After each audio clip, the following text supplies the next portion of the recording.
पूछा गया है कि तंत्र में किस तरह की ध्यान विधियां हैं, कौन कौन सी विधियां हैं और उनमें से कौन सी ऐसी विधियां हैं जो डेली लाइफ में हम प्रैक्टिस कर सकते हैं और हमारे साधना में सहयोग मिल सकता है। साथ में ये भी है कि तंत्र की बारे में भी थोड़ा बताएं। तो तंत्र एक बहुत विशाल फलक है, बहुत बड़ा आसमान है इसका। जो शब्द तंत्र है, कई मीनिंग है इसके, लेकिन जो इसका मोस्ट एक्सेप्टेड मीनिंग है वो है टू वीव, बुनना आपस में। तो जो इसका क्लासिकल तंत्र में मौलिक मीनिंग है वो है ट्रेडिशन को, परंपरा को टीचिंग्स और प्रैक्टिस के साथ मिलाना, यानी इन दोनों को एक साथ बुन देना, ये तंत्र का मीनिंग है। और जो शिव के तंत्र में, ये तो तांत्रिक बुद्धिज्म से आता है मीनिंग, शिव जो कश्मीरी शिवाइज्म है वो उसमें इसका मीनिंग है लिबरेशन थ्रू एक्सपेंशन। तन माने लिबरेशन और त्रा माने expansion, liberation through expansion of consciousness, ये मीनिंग है इसका। तो और जैसा मैंने कहा कि एक बहुत बड़ा आसमान है ये, चाहे वो शिव की धारा से आता हो, चाहे बुद्धिज्म से निकलता हो, और हज़ारों लाखों इसमें साहित्य है, लाखों इसमें परंपराएं हैं, सेक्ट्स हैं और बहुत कुछ है इसमें।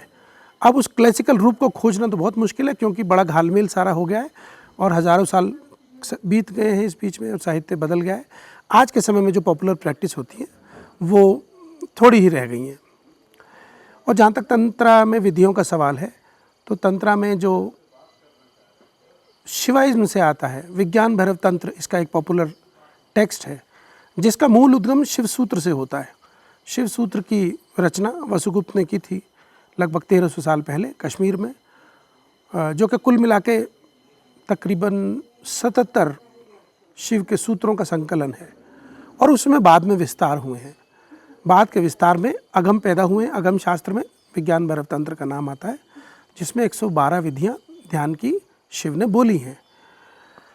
तो वे ऐसी विधियाँ हैं जो की जा सकती हैं। उनमें से कुछ तो बहुत ही सेफ हैं, जैसे श्वास से संबंधित है, कल्पनाओं से संबंधित है, और उन विधियों को पढ़ के, और उनके बहुत सारी व्याख्याएं भी मौजूद हैं।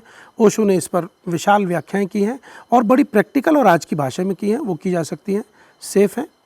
कुछ विधियां हैं जिनमें थोड़ी जो एडवांस हैं, जिसमें गुरु का या किसी गाइड का संग साथ की ज़रूरत होती है, वो थोड़ा ध्यान रखना होता है। कुछ विधियाँ तो अकेले कर सकते हैं, कुछ हम ग्रुप में करते हैं। इसमें विज्ञान भैरव तंत्र की मैं बात कर रहा हूँ। तो चूँकि वो हमारी कर्मेंद्रियों, ज्ञानेंद्रियों से संबंधित विधियाँ हैं और हमारे मन, बुद्धि, अहंकार, जो ये 13 करण आते हैं, उनसे संबंधित हैं, तो विधियाँ बहुत सॉफ्ट है।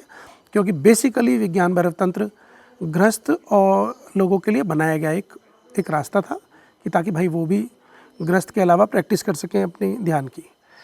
तो विज्ञान भैरव तंत्र में तो बहुत स्कोप है, सॉफ्ट सिंपल विधियाँ हैं, थोड़ी सी गाइडेंस चाहिए, थोड़ी टेक्निकलिटी चाहिए इसमें, थोड़ा ज़्यादा नहीं, और कोई ऐसी इसमें ज़्यादा खतरे की बात नहीं है।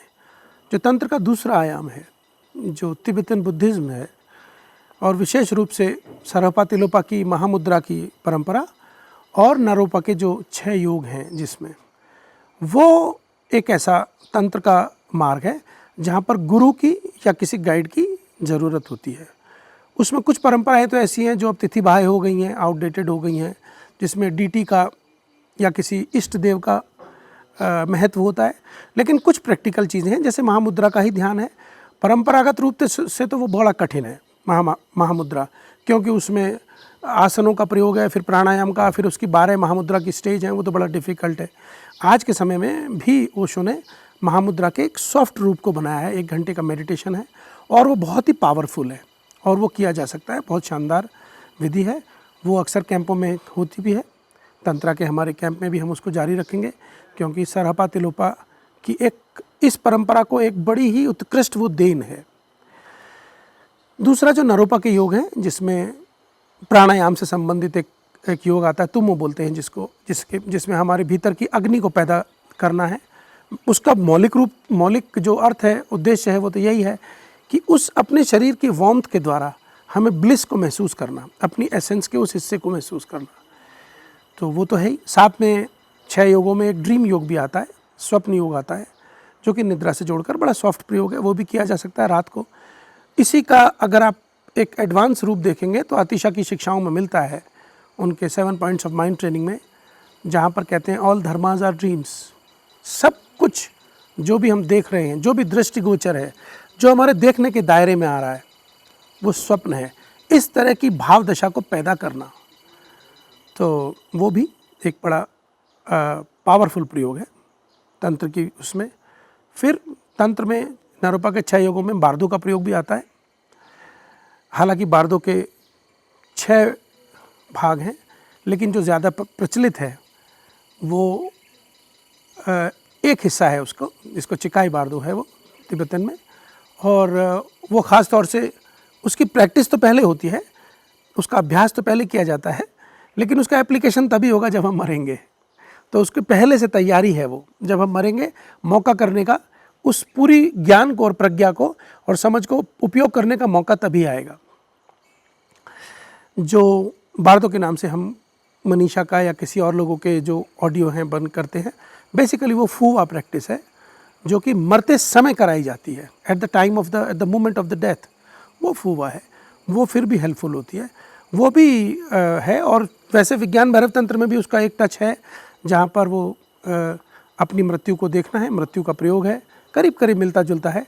और इस पर ओशो की गाइडेड मेडिटेशन में एक तथाता ध्यान मौजूद है, जहाँ पर वो हमें विभिन्न स्टेजों में गाइड करते चलते हैं कि हम मर रहे हैं और हम फिर पानी में बह रहे हैं और चिता पर रख दिए गए हैं। बड़ा ही पावरफुल प्रयोग है। तो ये सारी ऐसी टेक्निक हैं जिनमें चुनकर किसी गाइड की मदद से हम अपने इसको कर सकते हैं, प्रयोगों को कर सकते हैं। और लेकिन थोड़ा सा इसमें जो इसके पीछे का दर्शन है उसको बाईपास किए बिना ये प्रयोग करना, परिणाम किस तरह से आएगा कहना मुश्किल है। तो इसका जो थोड़ा दर्शन है, और ख़ास तौर से दर्शन का जो सार है या उसका मर्म है, वो ज़रूर हमारे ख्याल में होना चाहिए। वो है सर्वस्वीकार का, वो है प्रज्ञा का। क्योंकि शिवा का जो कश्मीरी शिवाइज्म जो मोस्ट पॉपुलर है और मोस्ट एडवांस है, उसका नाम ही प्रतिभिज्ञा शास्त्र है। प्रतिभिज्ञा का मतलब होता है रिकग्निशन, पहचान, आत्मस्वरूप की पहचान। तो उस शास्त्र का, पूरे शास्त्र का नाम ही प्रतिभिज्ञा शास्त्र है। तो मूल उद्देश्य हर बात का अपने मूल स्वरूप की पहचान है। ये थोड़ा ख्याल में रहेगा तो ये विधियाँ सार्थक होती चली जाएंगी और डेली हम उपयोग कर सकते हैं। स्पेशली विज्ञान भैरव तंत्र में तो बहुत सी ऐसी विधियाँ हैं जो अचानक की जा सकती हैं, जो रहने से संबंधित है, कहीं जो संगीत से संबंधित है, खाने पीने से, वस्त्रों से, उठने बैठने से, इस तरह की बिल्कुल जो हमारी नेचुरल क्रियाएँ हैं उनके बीच में ही हम उन विधियों को ले सकते हैं और वो बहुत आसान है। इस तरह से तंत्र के प्रयोग हैं जो हम कर सकते हैं। एक बात और मैं यहाँ कह दूँ, जो कि एक तंत्र का विशेष प्रयोग है जिसके नाम से तंत्र प्रसिद्ध है, जो दोनों तरफ आता है, चाहे विज्ञान भैरव तंत्र में हो, वहाँ पर भी हमारी जो काम ऊर्जा है उसको डायरेक्शन देने के लिए 3-4 विधियाँ हैं। वो काम को प्रमोट करने के लिए नहीं है, हमें काम सिखाने के लिए नहीं है। उद्देश्य वही है कि एक्सपेंशन हमारी कैसे हो, हमारी कॉन्शियसनेस की, हमारा जो चैतन्य है उसका फैलाव कैसे हो, वो बंधनों से कैसे निकले। उसलिए उस अंग को भी, सेक्स के अंग को भी लिया गया है। सेक्स कहना ज़रा बेमानी है, क्योंकि सेक्स एक बड़ा ही रनिंग वर्ड है, बड़ा ही रूटीन और ड्राउंड वर्ड है, तो इसलिए वहाँ भी आता है। और इधर तंत्रा में यबयुम का जो पोस्चर माना जाता है, जो अनुत्तरा योगा में आता है, वो भी इसी चीज़ के लिए, वो भी सेक्स के लिए को प्रमोट करने के लिए नहीं है और सेक्स की क्रिया शामिल भी नहीं है उसमें, लेकिन वो भी इसी में आता है। मगर दोनों ही मार्गों पर अगर इस ऊर्जा के साथ प्रयोग करने, तो इसकी एक पूर्व तैयारी है, पूर्व भूमिका है, इसकी एक पूरी पृष्ठभूमि है, जिसके बिना हमारा वो ध्यान, वो क्षण, वो सफल नहीं होने वाले हैं। वो हमारी रूटीन एक्टिविटी, जो हमारी रूटीन सेक्सुअल एक्टिविटी है, जो हताशा, निराशा और इनकम्प्लीटनेस से भरी हुई है, वैसी ही फील होने वाली है। तंत्रा के नाम पर ऐसा नहीं है। जो मैं जैसे कहूँ, उदाहरण के लिए, अगर तिब्बती मार्ग से आप यबयुम की पोस्चर का प्रयोग करते हैं तो इसके पहले तुमों का पर अधिकार ज़रूरी है, यानी इनर फायर पर, इनर एनर्जी पर, उस एम्प्टीनेस और जॉय के मिक्सचर का चैनल एक्टिवेट होना ज़रूरी है, जो कि जिसके बाद हम और स्टेजेस में आते हैं, फिर हम उस तरह के पोस्चर में और वैसे अपने जो प्रयोग हैं प्रयोगों में जाते हैं। और बिल्कुल ऐसे ही विज्ञान भैरव तंत्र में भी है कि उस तरह के प्रयोग करने से पहले हमें थोड़ी संवेदना, थोड़े स्पर्श और इंद्रियों के प्रयोगों से गुजरना जरूरी है। स्पेशली जो हमारी कर्म इंद्री हैं और थोड़ी ज्ञान इंद्री हैं, इनके प्रयोगों में गुजरना जरूरी है। तभी उस तरह के दोनों प्रयोगों में हमें उस सीमा के, उस उद्देश्य के दर्शन और अनुभव होते हैं जिसको लेकर के हम इन प्रयोगों में प्रवेश करते हैं।